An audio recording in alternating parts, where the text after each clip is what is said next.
Good morning, नमस्कार, स्वागत छ मेरो लाइभमा। तपाईहरू समक्ष आज पनि उही तपाईहरूको भाइ भतिजो सूर्य उपस्थित भएको छ। आज म तपाईहरू समक्ष सानो सेयर गर्न लागिरहेको छु। कृपया म आफ्नो खुसी आफै व्यक्त गर्दै तपाईहरू समक्ष यस पराईको देश मलेसियाबाट हेर्नुहोस् त यति राम्रो हराभरा सौन्दर्यताको भरिपूर्ण भएको देश ठाउँ, अनि यस्तो ठाउँबाट म तपाईहरूलाई सेयर गर्न लागिरहेको छु।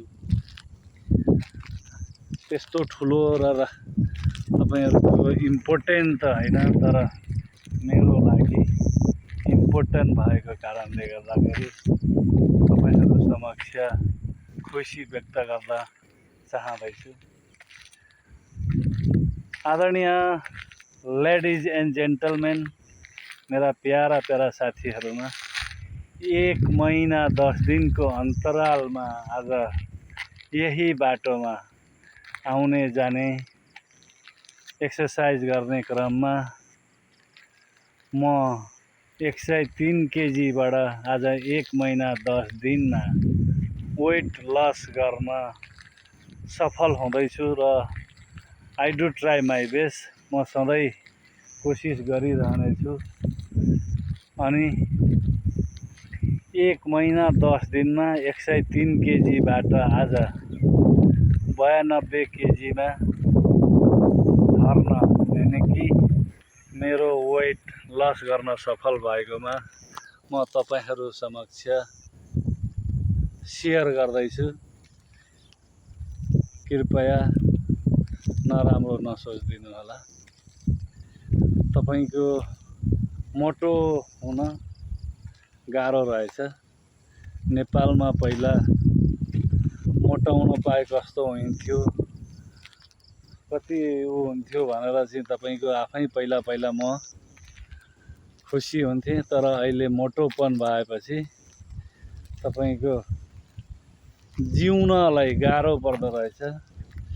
अनेकौं रोग व्याधहरूले भेट्छ कि आधा पैसैमै मर्नुपर्छ कि भन्ने हिसाबले 103 केजीबाट आज 1 महिना 92 केजीमा सफल भएको कारणले यो रमणीय ठाउँबाट तपाईहरू समक्ष सेयर गर्न गइरहेको छु।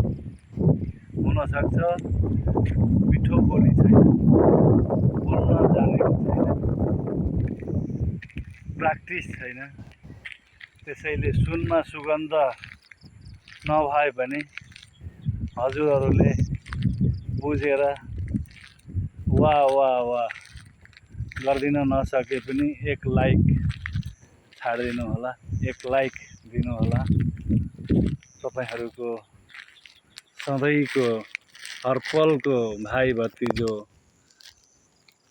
सूर्य। हस् त, धन्यवाद। आदरणीय मित्रहरूमा, आदरणीय आमा बुवा तथा दाजुभाइ दिदीबहिनीहरूमा साइनो अनुसारको नमस्कार, साइनो अनुसारको ढोग गर्दै तपाईहरू समक्ष आउँदो प्रस्तुतिमा फेरि पनि भेट हुने बाचा गर्दै यस रमणीय स्थलबाट, हरियाली ठाउँबाट म तपाईहरूलाई नमस्कार गर्दै बिदा हुन चाहन्छु। हस् त, जय देश, जय नरेश। This is a Malaysia from Nepalese boy। हस् त, धन्यवाद, बाय बाय, जय देश।